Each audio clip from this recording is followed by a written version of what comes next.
दोस्तों आज बहुत सी जगहों में विज्ञान और तकनीकी उन्नति ने लोगों के जीवन को प्राचीन समय से ज्यादा आसान और बेहतर बना दिया है। हम दिन ब दिन तकनीकी क्षेत्रों में आगे बढ़ते जा रहे हैं। जैसे कि हम सब जानते हैं कि आज हम उस समय में जी रहे हैं जहां विज्ञान काफी आगे निकल चुका है। हम सभी का जीवन वैज्ञानिक आविष्कारों और आधुनिक समय की तकनीकों पर बहुत ज्यादा निर्भर है। दोस्तों विज्ञान और टेक्नोलॉजीज इतनी तेजी से बढ़ रही है कि मैं आपको क्या बताऊं। जरा सोचिए, आज से 30 या 40 साल पहले किसी ने सोचा भी होगा आज के जो स्मार्टफोन्स निकल रहे हैं उनके बारे में। उस समय किसी ने सोचा भी होगा कि कुछ सालों में हमारे पास ऐसी टेक्नोलॉजी होगी कि हम दुनिया के किसी भी कोने से किसी से भी लाइव वीडियो कॉल पर बात कर सकते हैं या कुछ सेकंड्स में ही दुनिया के इस कोने से दूसरे कोने तक मैसेज पहुंचा सकते हैं। वैसे ही जरा सोचिए कि आज से 25 से 30 साल बाद हमारे हाथों में क्या नहीं होगा। जरा सोचिए उस अनोखी टेक्नोलॉजी से भरे हुए समय के बारे में। चलिए दोस्तों, आज मैं आप लोगों को फ्यूचर में 30 साल आगे 2050 में ले चलता हूँ, जहाँ मैं आपको 7 ऐसी टेक्नोलॉजीज के बारे में बताऊंगा जिसके बारे में सुनकर आप पूरा सरप्राइज्ड हो जाओगे और बोलोगे वाह भाई, आज की वीडियो में तो मजा ही आ गया। तो इसीलिए आज की वीडियो में मैं आपको 7 असामान्य चीजें बताऊंगा जो 2050 में होंगी। वीडियो के एंड तक देखना और वीडियो शुरू करने से पहले मैं आपको एक बात और बता दूं कि अगर आपने हमारा चैनल अभी तक सब्सक्राइब नहीं किया है तो अभी लाल बटन को दबा के सब्सक्राइब कर दो, साथ में घंटी भी दबा दो ताकि इस चैनल पे जब भी कोई वीडियो आए आपको उसकी नोटिफिकेशन मिल जाए। Self driving car technology. दोस्तों सेल्फ ड्राइविंग कार टेक्नोलॉजी पिछले 5 सालों से तैयार की जा रही है और रिसेंटली एक माइक्रो प्रोसेसर जायंट इंटेल से ली गई प्रिडिक्शन से ये पाया गया है कि ये 2035 या 2040 के बीच में कभी भी लॉन्च हो जाएगी। 2050 तक ये काफी लोगों के पास होगी। इस टेक्नोलॉजी की कार खुद चलेंगी और उन्हें किसी ड्राइवर की भी जरूरत नहीं पड़ेगी। इस कार में ऐसे सेंसर लगे होंगे जिससे आगे से या पीछे से आ रही कोई भी गाड़ी का इस कार को पता चल जाएगा और वो खुद ही उसको साइड देगी। ये किसी भीड़ वाली जगह में खुद कट मार के आगे निकल जाएगी। साइंटिस्ट का ये मानना है कि 2035 तक ये $800 बिलियन की कंपनी होगी और 2050 तक ये $7 ट्रिलियन की कंपनी बन चुकी होगी। अगर ये टेक्नोलॉजी हमारे देश में आ जाए और सारे लोग इसी का इस्तेमाल करने लगे तो एक्सीडेंट्स 95% तक कम किए जा सकते हैं, क्योंकि मशीनों से ना कभी गलती होगी और ना कभी एक्सीडेंट्स। हाँ, अगर मशीन खराब हो जाए या कोई दिक्कत हो जाए तो एक्सीडेंट हो सकता है, लेकिन उसकी उम्मीद सिर्फ 4 से 5% ही है, क्योंकि उस समय के आधुनिक युग में कोई मशीन जल्दी खराब हो जाए ऐसा बहुत मुश्किल होगा।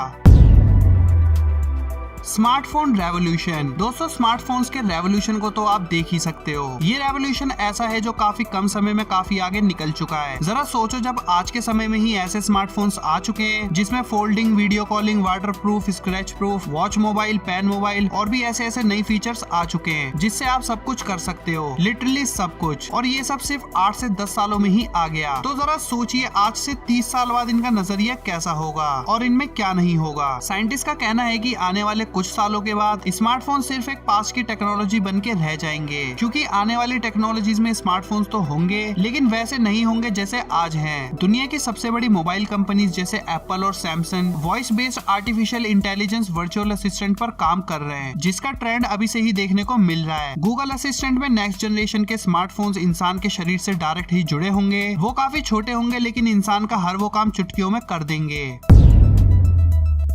Space travelling. Recently Tesla company के फाउंडर इलॉन मस्क ने ये अनाउंस किया है कि उन्होंने अपनी एक नई कंपनी खोली है जिसका नाम स्पेस एक्स है। इस कंपनी का मेन मकसद ये है कि पुराने रॉकेट्स को रिसाइकल करके नए रॉकेट्स बनाए जा सके, जिससे स्पेस ट्रैवल करने का मौका किसी भी आम इंसान को कम से कम खर्चे में दिया जा सके। अगर ये मिशन सक्सेसफुल रहा तो 2050 तक स्पेस ट्रैवलिंग एक आम बात बन चुकी होगी।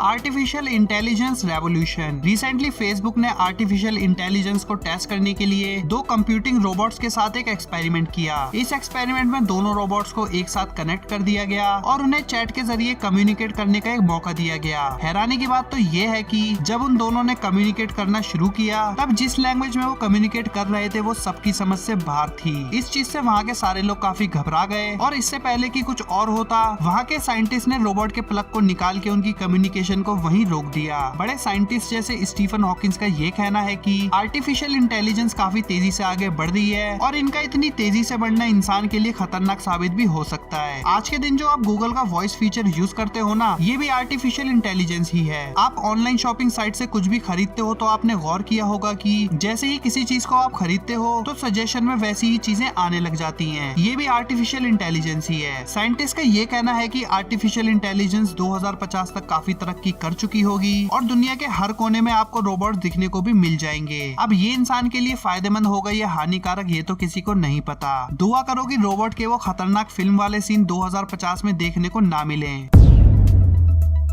Relationship with robots. दोस्तों क्या आपको पता है बड़े साइंटिस्ट जैसे स्टीफन हॉकिंस ने ये दावा किया है कि आने वाले समय में इंसान रोबोट्स को सेक्स के लिए भी इस्तेमाल करेंगे। जी हाँ, सही सुना आपने, रोबोट्स रिलेशनशिप। सुनने में भले ही ये मजाक लग रहा हो, लेकिन दोस्तों ह्यूमन नेचर के बारे में किसी को भी नहीं पता, इसलिए कई सारी प्रिडिक्शन के मुताबिक कुछ सालों बाद ह्यूमन और रोबोट्स में रिलेशनशिप भी हो सकता है। आर्टिफिशियल इंटेलिजेंस दिन ब दिन तरक्की करती जा रही है, ऐसे में हो सकता है कि कुछ सालों बाद रोबोट्स में ह्यूमन रिलेशनशिप को लेकर कोई कमी रह ही न जाए और रोबोट्स हर वो कमी पूरी कर दें जो इंसान कर सकता हो। इसके बारे में महान साइंटिस्ट स्टीफन हॉकिंस ने ये बयान दिया कि अगर आने वाले समय में ह्यूमन और रोबोट्स रिलेशनशिप में आ गए तो ये मानव जाति के लिए बहुत खतरनाक साबित हो सकता है, इसलिए आर्टिफिशियल इंटेलिजेंस की इतनी तेजी से तरक्की ना करवाई जाए। लंदन यूनिवर्सिटी के प्रोफेसर डेविड लीवी का ये मानना है कि 2050 तक ह्यूमन रोबोट मैरिज भी लीगल हो जाएंगी और उनके बच्चे 35 सालों बाद एंड्रॉइड से शादी करते हुए नजर आएंगे।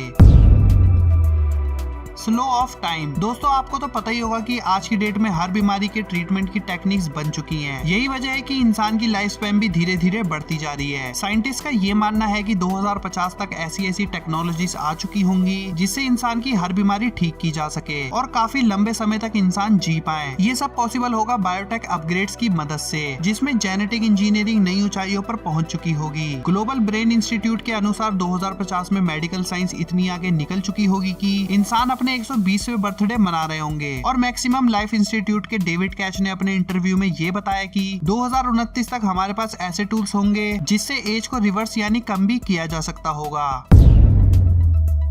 Artificial brain. दोस्तों साइंटिस्ट का ये मानना है कि 2050 तक वो एक ऐसा आर्टिफिशियल ब्रेन बना देंगे जो बिल्कुल किसी इंसान के दिमाग की तरह ही होगा और वो हर वो चीज कर या सोचने की काबिलियत रखता होगा जो कोई आम इंसान में होती है। एक मैसाचुसेट्स कंपनी न्यूरोलॉजिक्स ने इस काम को शुरू कर दिया है और उनका ये मानना है कि वो 2050 तक ह्यूमन ब्रेन की तरह के आर्टिफिशियल ब्रेन बनाने में कामयाब भी हो जाएंगे। उनका ये भी मानना है कि उनकी यही टेक्निक्स की मदद से इंसान को अमर भी बनाया जा सकता है। वो एक ऐसी टेक्नोलॉजी भी बना रहे हैं जिससे ह्यूमन बॉडीज के खत्म होने पर उनकी सोल को प्रोटेक्ट करके मशीन में रखा जा सके, जिससे ये पता चलता है कि इंसान का अमर होना भी अब ज्यादा दूर नहीं है।